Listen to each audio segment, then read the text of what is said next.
Tuan-tuan yang mulia, sifat sahabat yang ketiga ialah ilmu dan zikir.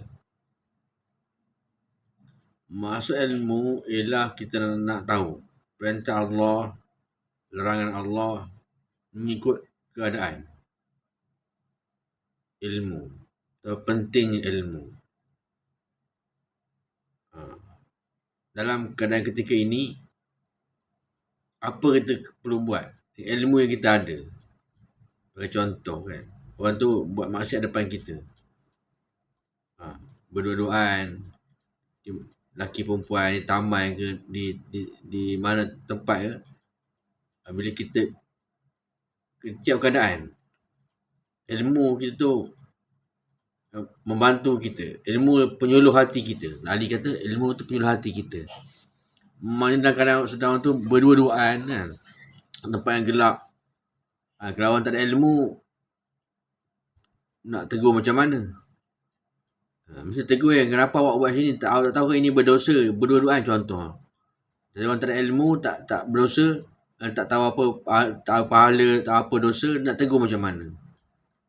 Tegur ini apa buat berdua-duaan ni kan Nabi larang berdua-duaan. Jangan hampiri zina, Nabi beritahu. Perkara tu menghampiri zina. Kan? Jadi tegur. Sebab tu syaitan takut ambil ilmu ni kalau dia tegur. Matahkan tulang-tulang syaitan. Orang berilmu. Tapi kalau orang tak ada ilmu, orang tak belajar agama, orang tak ada ilmu, baca Quran tak tahu, hadis tak tahu, sembahyang tak pernah cukup, tak pernah berjemaah, kadang-kadang berjemaah, itu ilmu dalam keadaan.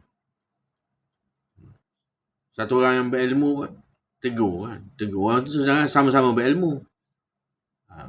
Maksudnya tegur dalam masalah orang tadi orang baik, tegur orang jahat. Dia sama-sama baik. Nak tegur buat macam mana? Jadi perdebatan. Jadi perdebatan sama-sama orang berilmu. Perdebatan. Contoh perdebatan macam Imam Ghazali. Satu orang suka berdebat tentang ilmu. Siapa tu? Orang berilmu. Yang apa nama? Yang Afrika tu. Zakir Naik. Berilmu. Dia boleh tegur orang Kristian ke, orang Islam ke. Terutama orang Kristian lah. Kenapa tak masuk Islam, kenapa ikut Kristian? Orang berilmu. Takutilah syaitan. Macam kita kena belajar ilmu, jumpa ustaz. Dengan ilmu kita dapat tegur isteri anak kita dan keluarga kita. Cakap itu je lah. Zakir Naik ni memang orang berilmu lah. Kan? Dia hafal Quran, hafal Bible. Dakwah orang Kristian masuk dalam Islam. Tu orang berilmu. Sama ada dia neraka ke syurga tak tahulah. Ilmu dia tetap ada. Tapi macam ilmu, dia ada yang kita baik boleh pilih, yang jahat kita tak boleh pilih. Kita tak boleh ilmu agama ni bukan soal neraka ke syurga ke. Orang yang berkepiawai semayang tu boleh lah pakai tu. Masalahnya orang yang dadah ni, orang minum arak dekat mentakak tu. India sebulan dia mabuk sampai apa overdose. Tak tahu macam mana. Tu kena tegur ilmu, kena tegur iman ilmu tadi tu. Sampai orang dia sendiri pun tak berani nak tegur. Boleh nak buat apa? Lepas orang macam tu kena tangkap kan. Tapi disebabkan dia orang India, orang kafir, biar je lah. Dah tentulah. Ilmu. Untuk dapat ilmu, tadi maknanya untuk dapat ilmu kita kena apa? Belajar dua perkara, ilmu masail, ilmu fadail. Ilmu masail ni masalah. Kena belajar dengan ustaz. Kena belajar dengan ustaz. Oleh ulama. Yang masyhur, orang yang masyhur. Belajar ilmu apa? Ilmu ni lah, ilmu rukun Islam tu lah. Ilmu dari Allah Muhammad Rasulullah, apa kita nak buat kalau masuk Islam. Dari Allah Muhammad Rasulullah. Sembahyang 5 waktu. Macam apa yang Nabi ajar pada sahabat. Belum sampai dakwah lagi tu. Dakwah tu dah yang ke atas lagi ni, yang bawah-bawahan ni. Ajarkan apa? hantar sekolah agama, budak-budak kecil, tadika dah belajar sekolah tadika, tahfiz, orang Islam. Dari kecil belajar. Di rumah kan, ajar baca doa, makan. Ajar bilang 1, 2, 3, 4, 5, 6, 10. Dia kena ingat itu ilmu, termasuk ilmu agama yang penting sekali. Nombor ilmu. Belajar kan? Oleh ulama.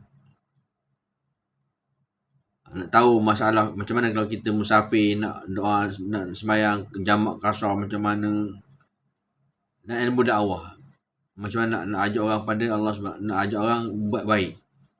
Dakwah tabligh ni nak ajak orang buat baik. Bukan nak ajak pergi sembahyang ke. Itu ulama tak ajar macam tu. Bukan ajak orang pergi, bukan orang nak ajak pergi apa, nak ajak pergi keluar 3 hari, tak ada niat pun. Keluar 3 hari ni ajak masa khususi je.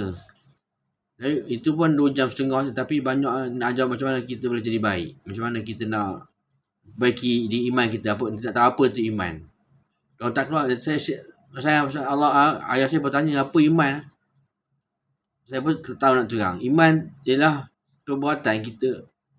Iman datang dari hati, keikhlasan, perbuatan kita, iman kita tu. Iman ni, kalau kita tengok orang buat dosa, kita sedih. Kalau kita orang tu, contoh perempuan tak tahu aurat, kita rasa nak beritahu nasihat kat dia. Nak tegur tak mampu. Iman tu kan 3 perkara. Tegur dengan tangan tak mampu, tegur dengan mulut tak mampu, dah tahu kita tegur dengan hati je lah. Itu iman.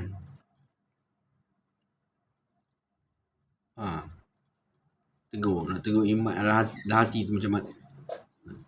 Nak tegur kan. Ada fikir. Jadi dalam tabligh ni ajak nak jadi orang, supaya orang tu jadi baik. Supaya orang tu bertaubat, jangan buat dosa dah.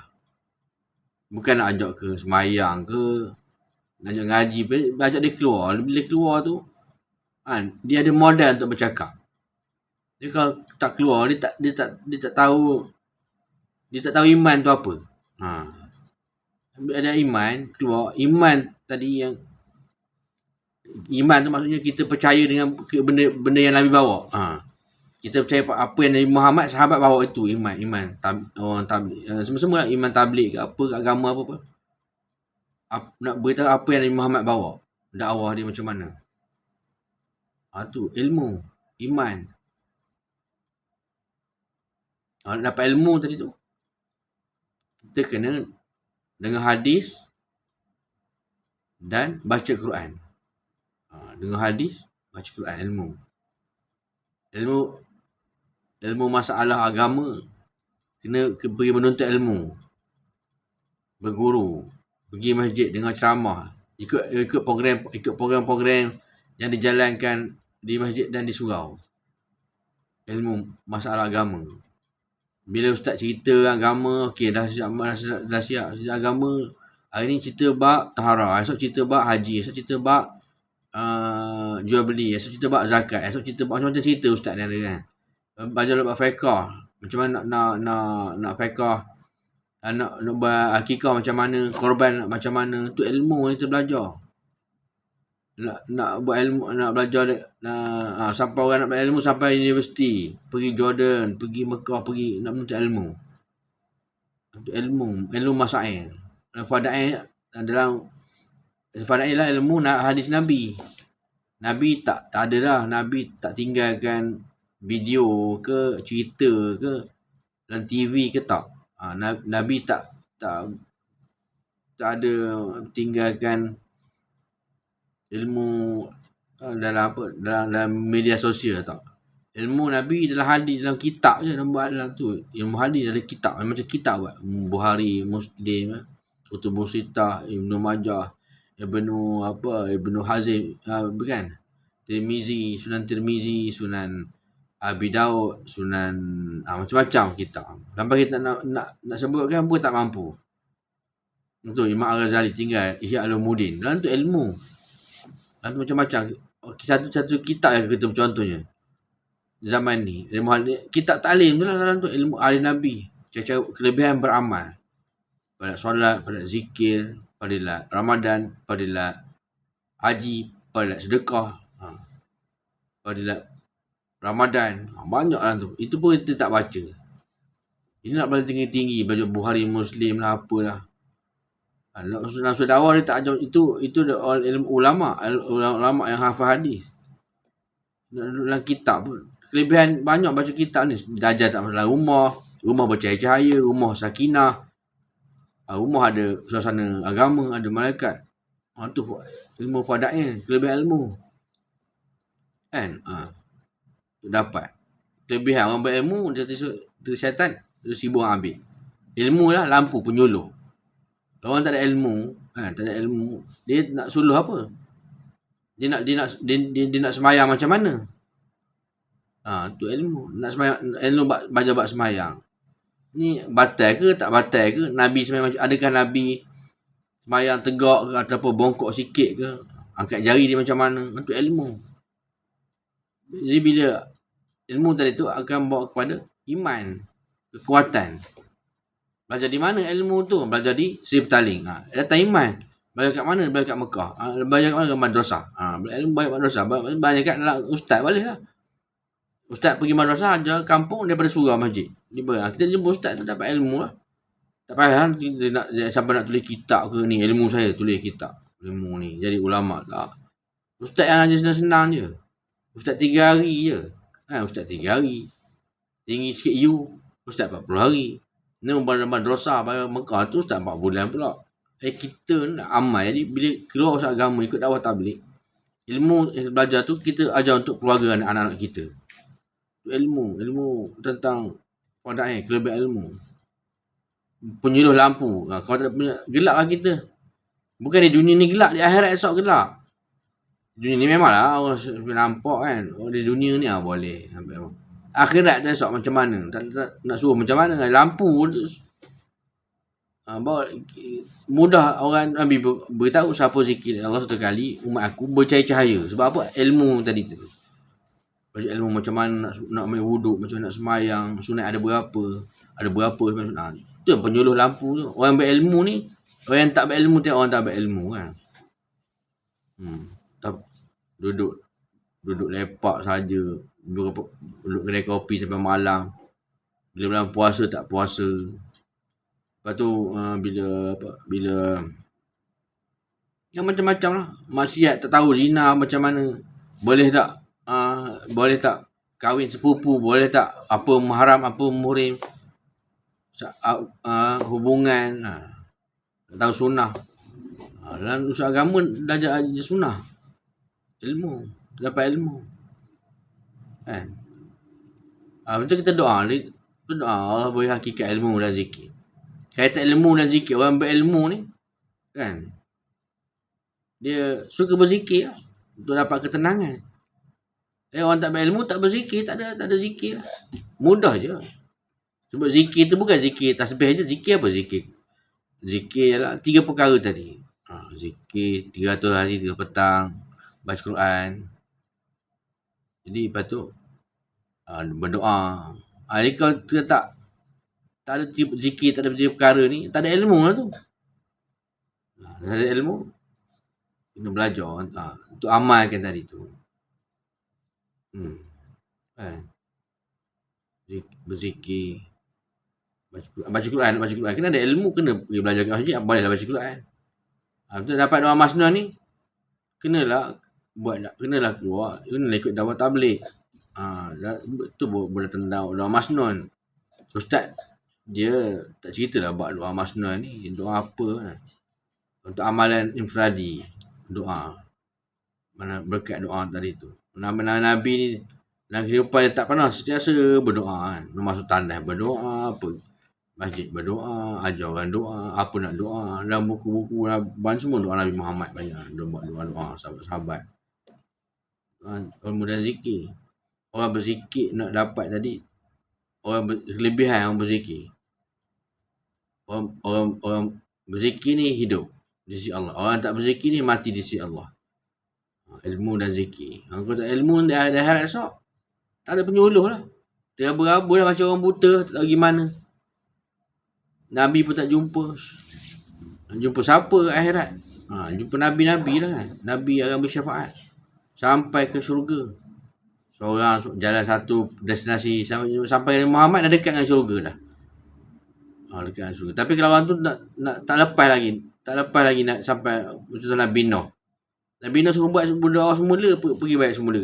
Pergi buat semula dakwah dulu. Jangan jumpa. Selagi kalau kau tak dapat dakwah siang dan malam. Selagi kau tak zikir dalam hantar subhanaka ini kuntumaz zalimin 1000 kali setiap hari, 100 kali setiap hari. Selagi belum timbul cahaya di wajahmu, dia kata, belum timbul cahaya di wajahmu, jangan jumpa aku. Pergi buat semua. Dah lepas amalan, jumpa Nabi lain pula. Jadi dalam usul agama, orang beriman takwa di dunia lagi dah. Tak jumpa Nabi tu, jumpa Nabi Muhammad je. Orang bagi dia kelebihan, shortcut. Benar kan? Tu saya jumpa Muhammad je. Itu kena dakwah penting tu. Nak tahu Nabi ni buat apa, Nabi ni buat apa, Nabi ni macam mana. Apa kerja. Tu daripada Muhammad. Dia depan dia suruh sepantai kilat. Tak fikir apa dah. Jangan singkat banyak orang yang bukan Maulana lah, dia bawa ikut tabligh ni. Pondok bergerak. Jalan singkat ke syurga. Tu amal sunnah. Bila amal sunnah, dapat iman, belajar. Mudah. Nak syafaat. Dan jumpa. Dah lepas satu Nabi. Nabi kata, aku dosa aku. Sebab anak isteri aku gagal ajak dia. Nak kata, kau jumpa Nabi Ibrahim pula. Gitulah. Tak jumpa semua Nabi. Jumpa semua Nabi tu nak tengok Nabi. Setelah jumpa Nabi macam mana dia punya merdunya. Zikir amalan Nabi-Nabi. Ilmu dan zikir. Tu je lah. Zikir nak dapat ilmu dan zikir mengerti Allah masuk dalam keadaan. Menghilangkan kelalaian. Memberi ketenangan. Boleh dakwah pada zikir. Tu dia benarnya. InsyaAllah. Kan? Semoga kita dapat amal yang kita sampaikan.